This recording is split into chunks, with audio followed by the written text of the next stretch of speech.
Welcome to Getting to Know You.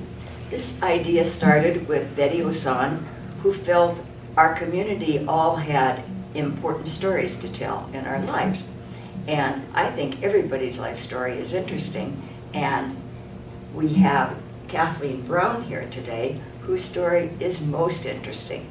She went to be a nurse, where often women did at her age, but she expanded the many possibilities of what you could do with nursing during her 58 years, was it? That's right. In nursing. And anyway, I'll let her tell her story. Well, thanks, Sharon. I was born in Montreal. I know, my favorite place. Educated. It was a great city to grow up in. And I have a sort of a brief synopsis here. I have a brother who's 4 years younger than I am and lives in Florida. And we're very close. And we talk every week. He calls to check up on me. And I did some traveling in the 60s after I finished school. And I was very fortunate that I was able to do that. And it was something I wanted to do after I finished with nursing, and was able to do that. And my dad had always, my mom and dad were travelers. And so my dad had always said, as we were growing up, you can get a wonderful education in school, but probably the best education you're going to get is traveling and getting to know the people. You know, not just staying in hotels and eating in hotels, but just getting out and meeting the people. So I tried to do that as much as I possibly could. And do you want to tell some of the places you went? Well, in the 60s, I went to the British Isles, and I was gone for about 4 months, and went to the British Isles, and then a friend and I rented a Volkswagen, and we drove 10,000 miles. Oh my goodness. And I mean, visited as much of Europe as we possibly could, and had some wonderful experiences and adventures. Was able to go to Buckingham Palace to a garden party. Went to Sophia Loren's estate and visited the new bathing. It was like a mansion, really. This bathing house that they had just finished construction on, and you know, rode bikes through Ireland, motorcycles through Ireland.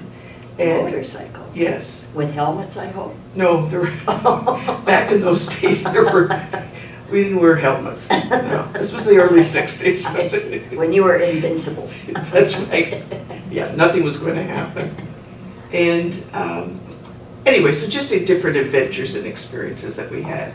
And then came back and then ended up in Quebec City and worked in a, they called them then a premature nursery, and it probably would be referred to as a NICU today. And this was at a French hospital. And enjoyed that. And then my cousin and I, who were very close, were like sisters, you know, she said, I can't take any more of these winters. We got to get out of here.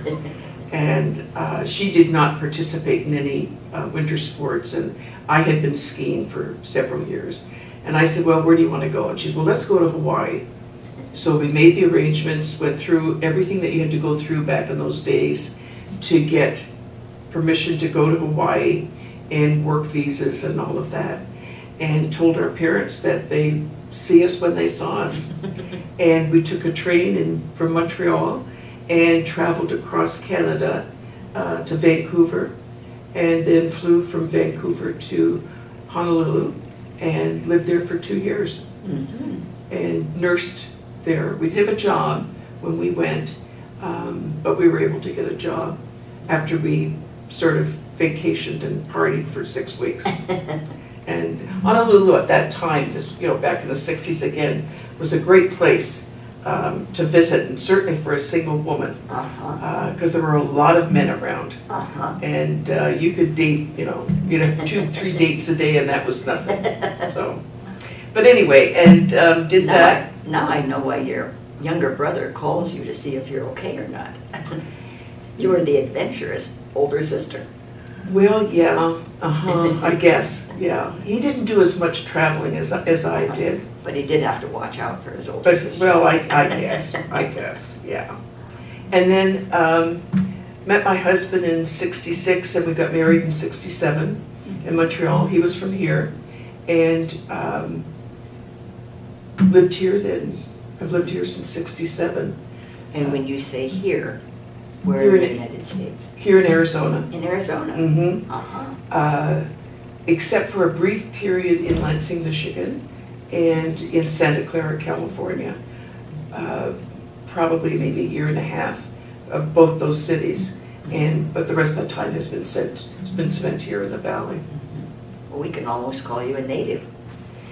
Well, I guess, although I guess I still haven't lost the Canadian No, accent. you haven't. Out and about is still there. Well, I fortunately have been able to go home. My parents I was born in Montreal, but my parents were born in Ontario, the province of Ontario. And so I've been fortunate to be able to go back. Every other year we would have family reunions. And so my children have always, like my boys growing up, spent their summers in Montreal. Oh, wow. And they would be at the cottage, or my dad was in the shipping business, or they'd be on board ship for a period of time. So, and they got to know all of their cousins. So they're very close to their cousins as I am to my cousins, which is nice to see. Yes, it is. Mm-hmm. And do you have grandchildren? I have 3 sons, and I have 6 grandchildren.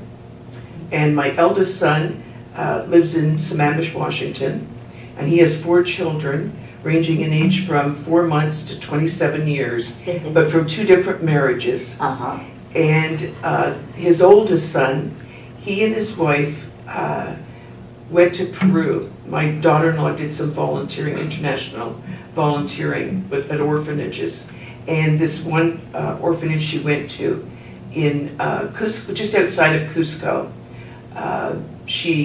there were 12 boys living in this orphanage. There was no running water, no electricity. They washed their own clothes with this hard soap off the mountain tops, and hunted for their own food. Wow. And they had very, very few clothes. Some of them holes in their sweaters and shoes and what have you. Very thin blankets. And she met this one young boy and became very attached to him, and he became attached to her. And my son said to her, "You can go, but you've got to be texting me or calling me every day so that I know that you're okay," because she was away out in the Tules. And so she did, and she kept talking about this young boy. And my son said, "Don't be adopting anybody now until you come home and we talk about this." She said, "Well, I won't." So she came home, and she talked about Percy all the time. And she said, "You just would love him, but you have to meet him." So my son took 2 weeks off work and back to Peru. They went and spent 2 weeks at this orphanage. And my son met Percy, and he said to Tiffany, "Do you want to adopt?" And she said, "Can we?" And he said, "Yes, we can, and let's start the ball rolling." So it took 2 years for them to adopt Percy. But that adoption became the first successful older child adoption in Peru. And how old was he? He was 15. Uh-huh. And when he came to this country, I had another grandson, so we flew to Seattle to meet them. Uh-huh. And for the 2 boys to meet each other, there were 3 years difference in age. He didn't speak any English at all. He had no education to speak of. And this past June, Percy just graduated from the University of Washington. Super. And it's thanks to Tiffany and Mark that he got where he was able to achieve something. They put him in a mainline school, and then they had him tutored 4 days a week, and then they did homeschooling. So they would get his work from the teachers ahead of time, and they would homeschool him so that he could understand what the teachers were saying, because he didn't speak English. And he went through primary school, middle school, high school, did community college for several years, Mhm. and then ended up getting this Fulbright scholarship Oh, to fantastic. UW. Yeah, A Fulbright, yeah. that says something. So, and then my middle son, he lives in Charlotte, North Carolina, and has 2 children, a 23-year-old boy and a 16-year-old girl, and she's a junior in high school. And my youngest son, Tim, is in heaven. He, 4 months after he was born, he was diagnosed with what we called, at that time, Verdnick-Hoffman disease, which today is now known as SMA, spinal muscular atrophy. And I know that you're familiar with that. Yes, our grandson had SMA, Yes, so we have something in common. we do. And Tim died when he was a year old. And I became involved with Muscular Dystrophy Association at that time, and ran the clinic in Scottsdale and at the Scottsdale Family Practice Center, and became involved in the telethon as a phone supervisor. Yeah. And I think you've said you visited Ryan House. Yes, I have visited Ryan House many times. Yes, We're very proud of that. it's a beautiful building.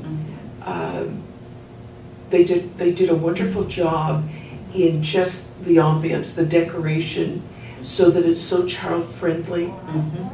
And Yes. the staff there are wonderful. They're just very giving and friendly. Well, we like to say families, the first time they go, they have to go as a family. And they go with a very heavy heart, leaving with their new normal and creating memories.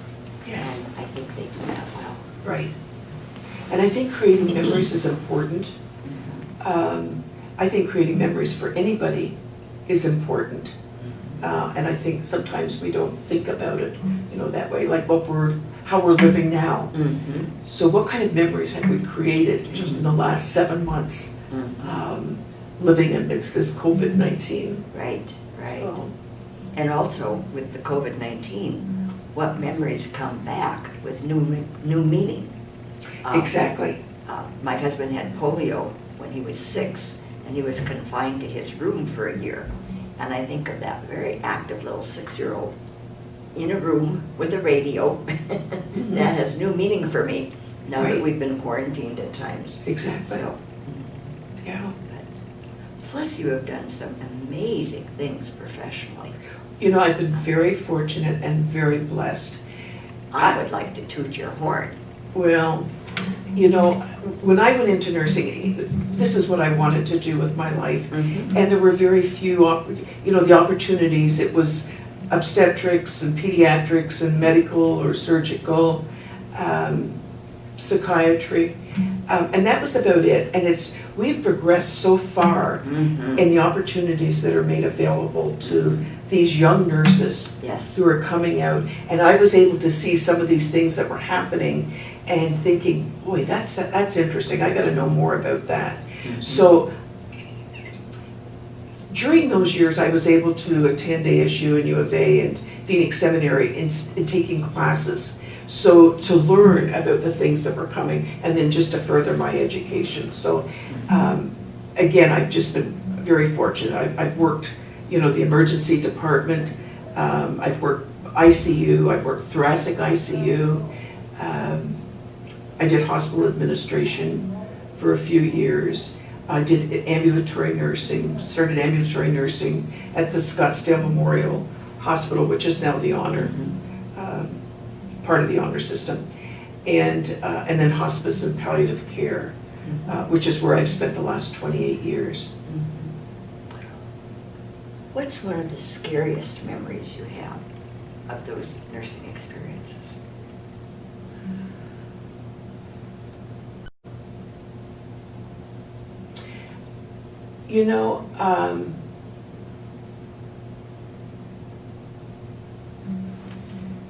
Probably there was, back in the 70s, some people in the valley were throwing gasoline on themselves and setting themselves afire. And there was a man who was sitting in his driveway one morning, and he did that and set himself afire. And the paper boy was delivering papers and found him and was able to get help, and he was transported to the hospital. And I was working in the emergency department at the time when he was brought in. That was really pretty scary. And they actually, and at the time I was doing float, I was rotating between the intensive care unit and the emergency department. But they asked me if they assigned me actually to this man and his care. I was scared spitless because I had never taken care of a burn, victim before, knew nothing about it, and I've always been fearful of fire, and so to take care of this man who was burnt 90% of his body was just absolutely awful.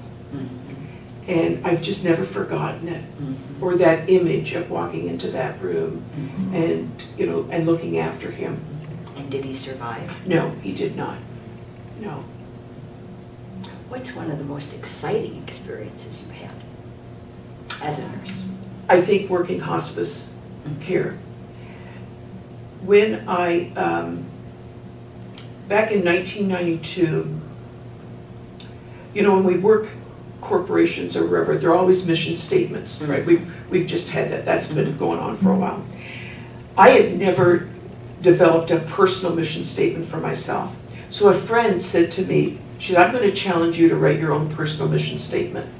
You keep talking about you've lived, 50 plus years of your life. What do you want to do for the next 50? And I had been thinking about that. But I think that's something that we all think about. And so she challenged me to do this. So I wrote this personal mission statement, and it took me a while, to come up with it. And what it is to carefully discern and resourcefully meet the needs of others in a loving and unselfish manner. And then I supported it with a Bible verse from Colossians 3:23. Whatever you do, do your work heartily for the Lord rather than for men. It's become my mantra ever since. And I was changing jobs back in 1991, 92. And when I went on interviews, I had this particular personal mission statement. And that was my prayer, that whatever I was going to do for the next, however many years I lived, I wanted it to count, I wanted it to matter, I wanted to be useful to people in caring for them. And so I ended up working at Hospice the Valley, and it just felt like putting on a glove. I knew nothing about hospice really per se, and other than this was an area where when patients were dying, there were hospices who were able to take care of them. And so I joined Hospice the Valley, and then they came out that they had a national certification exam. So I thought, well, I got to do that. So I studied probably a year and a half to it, because I didn't take the first exam. And so from 1990, whatever it was, 94 I think it was, till 2018, I had my certification in hospice and palliative care. And that was important to me personally. I don't think it meant a lot to patients because they didn't understand what those initials meant unless they asked you, and then you could explain what it was. But at that time, as I was starting this case management, and my caseload was Scottsdale, Fountain Hills, Rio Verde, up behind the mountains, Cave Creek, Carefree, and of course Westminster was right in the middle of all of this. So they said, we want you to go to Westminster and be the case manager there. So I said, okay, didn't know a soul here. And I came and worked from 1992 to 1998, taking care of residents at Westminster and the residents in Wyrick. Got to know these staff very, very well. Loved this place. And I was so impressed with the care that the staff gave these residents, these patients. Yes. And I used to tease them and say, when I get old, I'm going to end up living here and I'm going to give you a run for your money. And you better know what it is you're doing when you look after me. But Paula Tillotson, who was an administrator then, and Debbie Lane, who is still here with us, the assisted living, back then was in charge of the patients at Wyrick.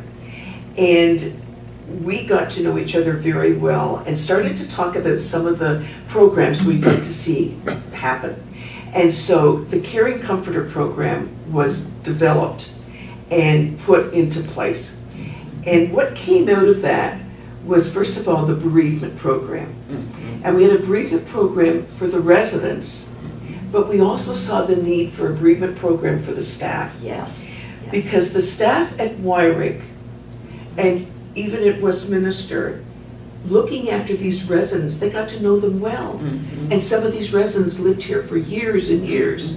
Right. And they were grieving. So we felt it was important to have a support group for them and the support group for the residents. The other thing that came out of this program was a vigiling program. And Wyrick was staffed nicely, but you can't take your staff, they've got a full department to run. You can't take staff and put them into rooms sitting for 4 hours with patients who are dying. Right. So we put out, sort of did like a little research needs project here, and to find out if there were any residents who would be interested in doing this. And it was amazing, the number of residents who were interested and just wanted to give back. And so we held a training program, and we talked about grief, and we talked about communication, and we talked about just being present. Wow. And how do you do that? What does that look like? What does it feel like? And that they would only do it for 4 hours, because 4 hours pretty well universally is the maximum amount of time that you want to vigil, because it's so fatiguing. And I would love to get involved in that again. Not necessarily a program, but to put myself out there, that if anybody is dying, or terminally ill, to just go and sit and be with them for 4 hours. And I'd like to see bereavement programs come back for the residents. But that's sort of my brain thinking about some things that I like that. And I've only been here a short time, just came in March, so I don't know how much of this is being done, and maybe it is all being done. I don't know. No, we could use your ideas. Well, good, because I love doing that kind of stuff, and I have a heart for people who are hurting, and just to come alongside them and to be able to honor them and value them. And I think dignity is so important, integrity is important, and just to see that all come together is important for me. And I think it fits into my mission, my personal mission statement, and I think my purpose in life and what I'm meant to do. So, Todd Armstrong needs you. He's the head of Wyrick and very innovative himself, and would be happy to hear about these ideas. So, well, I would be happy to sit down and just talk to anybody. I'll put a little bug in his ear, okay? Well, that's okay. I met him one time just when I first came in. It's amazing. Very briefly passing in the corridor, but that's it. Yeah. Yes, that's excellent, truly excellent. And I have to read these because there are so many and they're so good, and I don't want to goof it up. I believe that you received the Hospice of the Valley Spirit Award for setting the standards of excellence in end of life, and was named Healthcare Hero non-physician category by the Phoenix Business Journal. You also co-authored the end of life chapter in the 2004 6th edition of Medical Surgical Management textbook. Mosby's, yes. Yeah, and also in 2005, the National Health Hospice and Palliative Care Board honored you as the National Certified Hospice and Palliative Care Nurse of the Year in 2007, which I think is awesome, just awesome. It was an honor. Well, yes. And I completed the Advanced Bereavement Facilitator training, and for over 11 years facilitated a community grief support group in your church. And I think those are all something to be so proud of. You know, it's wonderful, you know, to get an award. It's not something that you look for. No. I mean, all I ever cared about was just being at the bedside of someone and taking care of them to the best of my ability. Mm-hmm. And I tried to do that, but trying to equip myself with a knowledge base Mm-hmm. and the tools Right. to do that. And that was really important to me. Mm-hmm. You know, we're not perfect. You can't be perfect. But I think you can strive to be better than mediocre. Mm-hmm. And that was always what I tried to do. And I felt the only way to do that was through a knowledge base. Mm-hmm. Whether it was just in teaching, you know, pain management or whatever, Mm-hmm. or just equipping myself with tools or helping somebody else Mm-hmm. equip themselves. Mm-hmm. Mentoring has been very important to me. And I'm fortunate to be able to, I do mentor 2 women right now that I've continued to do. I've mentored them for many years and continued to do after I retired. I'm also part of a community mentoring program at the University of Arizona Phoenix campus. Uh-huh. And I mentor medical students and physician assistants and PT students and occupational therapy students and nutritional students. And we meet about every 6 months, or every 6 weeks. Mm-hmm. And they would come to my home. But since this COVID, we're having to do this all by Zoom. Mm-hmm. But I've been involved in that since its inception 4 years ago. Mm-hmm. And have been very fortunate to be involved with communication with the University of Arizona medical students. One of the things that I was asked to do at Hospice the Valley in the teaching, my teaching role, was to design a communication program to teach all of the staff, so be it nurses or chaplains or social workers, bereavement, nursing assistants, they all had to go through this communication program. And again, it was to better ourselves in communicating with patients and families, but also with each other. Mm-hmm. And I personally believe that communication is the foundation of hospice. And you've got to have that strong foundation. When you're sitting at a bedside or beside somebody who's terminally ill, you need to be able to communicate. You need to be able to follow through. If you're going to promise them something, you need to follow through. And if you're running into, you know, time delays or whatever, we need to follow through in a phone call and saying, you know what, I'm still working on this, I just wanted to let you know, but it may take a few more days. Mm-hmm. Or to get people involved who may be more knowledgeable about a certain situation or topic than you are. So that's very important to me. And then I was asked by the University of Arizona professors if I would design a communication program for the second-year medical students. And I can only say that was fun. Mm-hmm. You know, they're young, they're vibrant, with lots of energy, Mm-hmm. and we were able to provide 5 different genres for them. So, you know, one was certainly reading, Mm-hmm. and we provided the titles of the books and journals that we wanted them to read. Another was role playing, and nobody likes to role play, you know. Oh, I think that's fun. But I put myself out there, so I would role play, and then I would ask them to critique me on what I did poorly, Mhm. and they would just sit there aghast and thinking, well, nobody does stuff like that. But I wrote the scenarios out, and they were all true scenarios Mhm. about how Yes. physicians had communicated with patients. Excellent. And then they role played with standardized patients.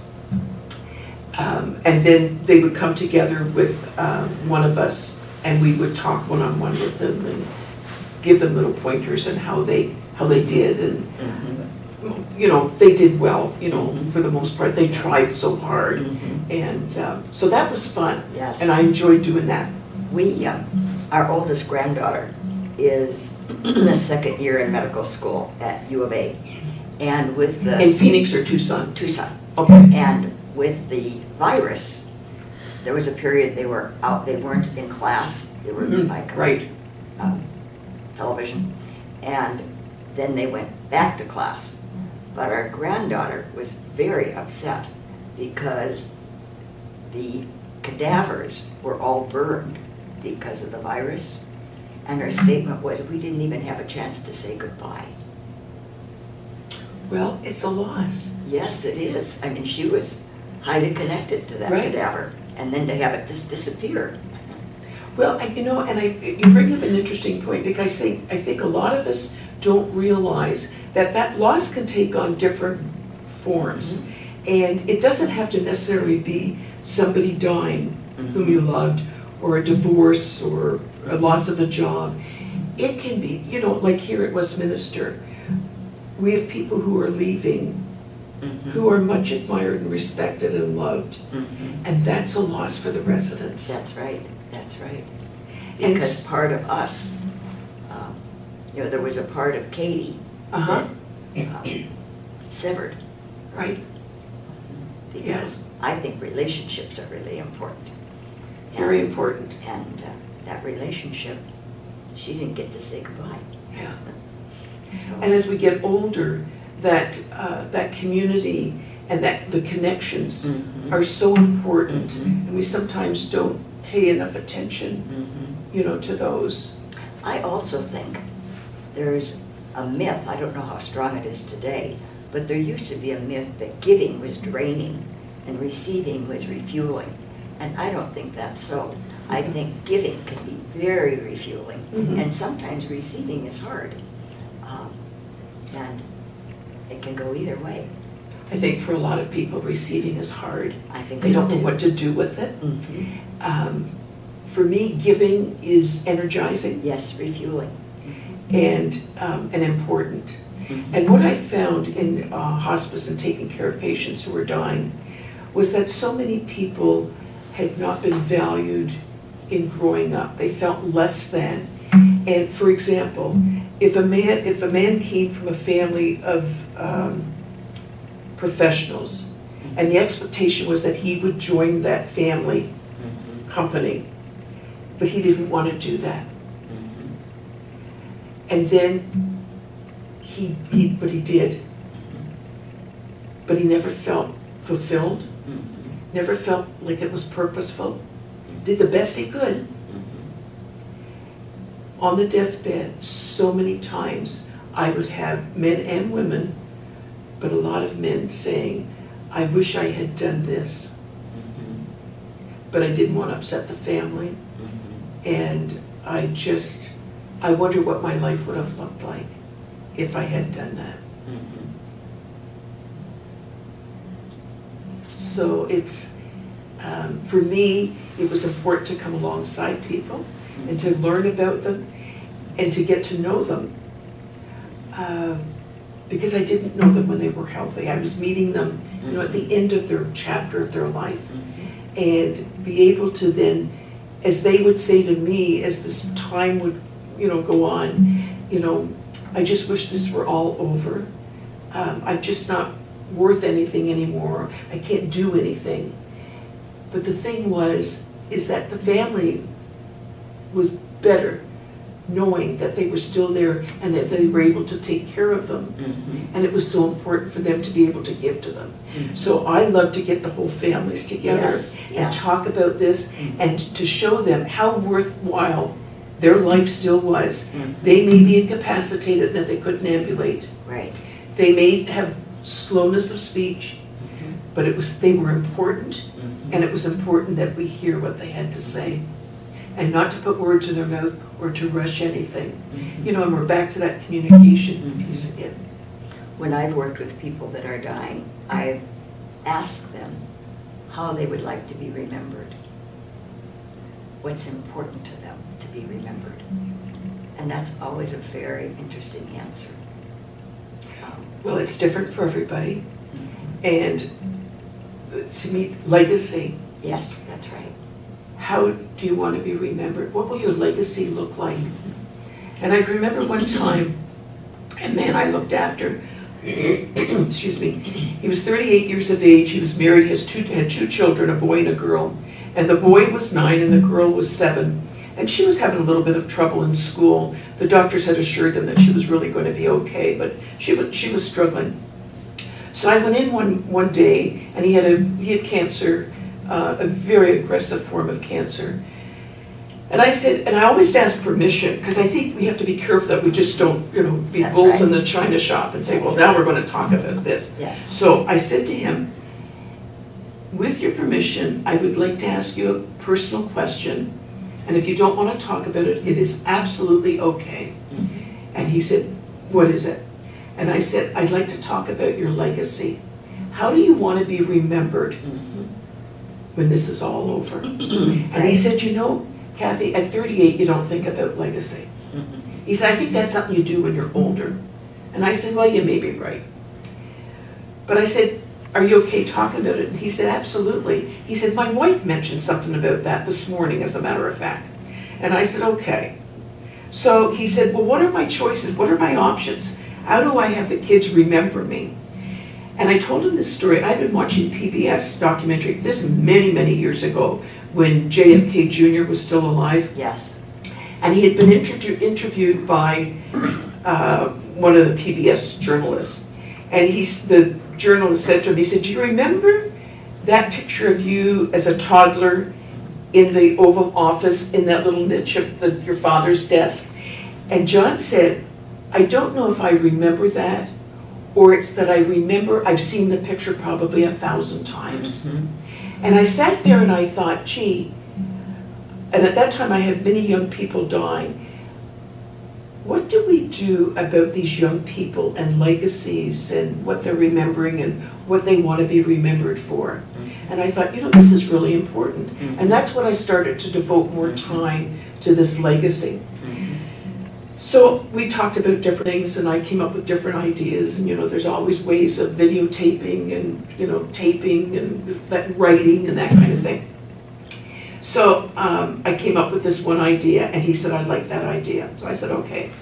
So he had his wife go out to the card shop and buy cards from the children's present birthday till they were 21 years of age. And he spent the next 3 weeks writing notes in those cards to take them up to their 21st birthday, and had them in an envelope with their names on it and their birth date, and asked his wife to put them in the safety deposit box, which she did. But before she did, he was in bed one day when I went to visit him, and he was getting closer to the end, and all of these envelopes, all open, were sitting on the bed, and I can still remember. He had white sheets, and I knew what they were, and he said, Cathy, I'd like you to read the cards. And I said, I don't think I can, and I don't know that I feel comfortable, because it's personal. And he said, you know what, it was your idea. My wife and I talked about it, and she's absolutely okay. And I said, well, I'll read a couple, because this would have taken me all day to read these. And it's interesting, I remember the one to the boy at 14. And he was talking about his son, and he said, at 14, boys tend to have mouths on them. And they can somewhat be disrespectful and, to their parents. And he wrote this note, beautiful note, about what he was like at 14. And this was such a kind, gentle man. I couldn't imagine him having this potty mouth on him until he told the story about his father sort of cuffing him in the ear, which we did a lot of back in those days. And he said to his son, I want you to honor and respect your mother. This is a woman who will love you unconditionally. May not always like what you say or do, but will love you. Don't disrespect her. And I thought, wow. And then I read the one about the daughter, 21 years of age, and he said, I wonder if you've met your soulmate. And if you have, who is he? How does he represent himself? And then he shared how he had met his wife and the characteristics that his wife possessed that he admired and what he hoped she saw in him. Mm-hmm. And he said, I won't be present to walk you down the aisle, but know that I'm with you always. And I mean, it was, and I read a few more, but those stuck out. And I mean, it was really emotionally pretty overwhelming. Mm-hmm. And I can remember putting my face, sort of face planting, you know, the sheets. And we always say to, you know, our staff, don't be crying more than patients and families where they've got to comfort you. Mm-hmm. You've crossed the line. And thinking, I need to pull myself together. And I felt this hand patting me in the top of the head, which was like the worst thing that he could have done because it would have destroyed me completely. And I remember taking his hand off and just holding it and just saying, thank you. I will never, ever forget this. Mm-hmm. And with your permission, I would like to share this whenever I do a speech or when I'm with other patients in using this idea. So It reminds me of a book by the title of May My Voice Go With You. That process was like, may my voice go with you, even if I'm not present. Here is my voice, which is wonderful. Yes. I also had someone that I excuse me, worked with, take some, who was part of hospice. And she said, and she had 2 children that had died young, and she said, never say goodbye. Why would you want to say goodbye?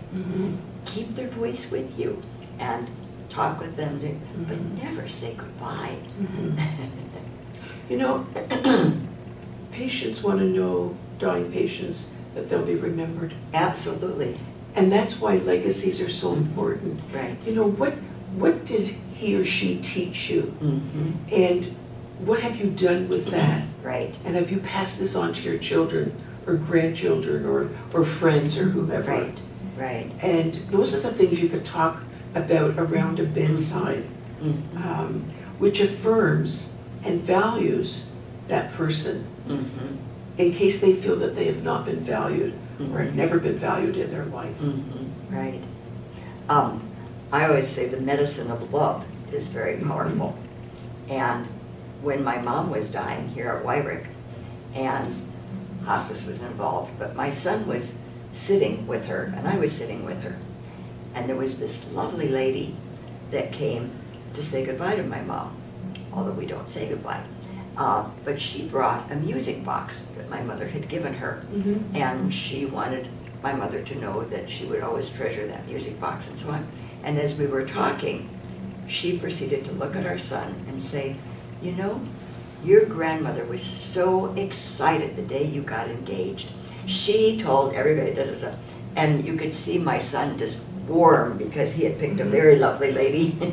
And that memory of the feeling in the room between my son, my mom, her friend, myself, it truly was the medicine of love. Right. And so important. And creating memorable moments. Yes. So that you have those memories. That was another thing I used to try and do with patients and families, was creating memorable moments. Yes, yes. And you know what's interesting is memory is always inaccurate. Yes. And we can create new memories, or we could give new meaning to old memories. And that's something I think is also very powerful. You know, Dad, you used to yell at me all the time, but I know you really cared, or you were really scared, or we can reframe and understand as adults more what was happening than I just had a crabby old dad. Right. So, Yeah.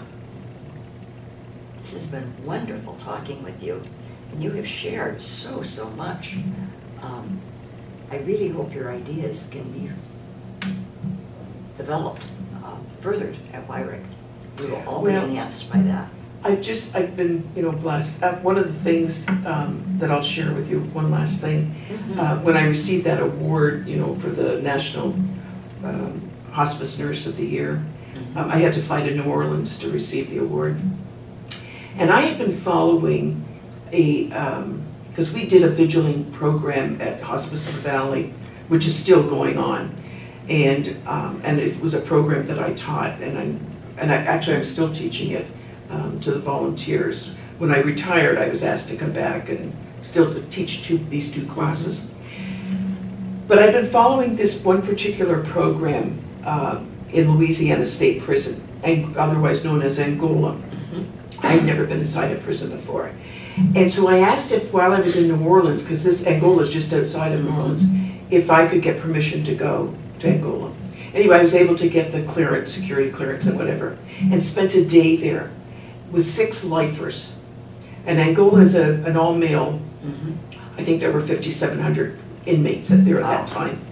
And they had this wonderful vigiling program. And the New Orleans, one of the hospices, New Orleans, was involved in them helping them set up this program and training the inmates, because it's the inmates looking after inmates. It's like the residents here at Westminster vigiling residents at Ryrick or Westminster as they're dying. So this is how it looked.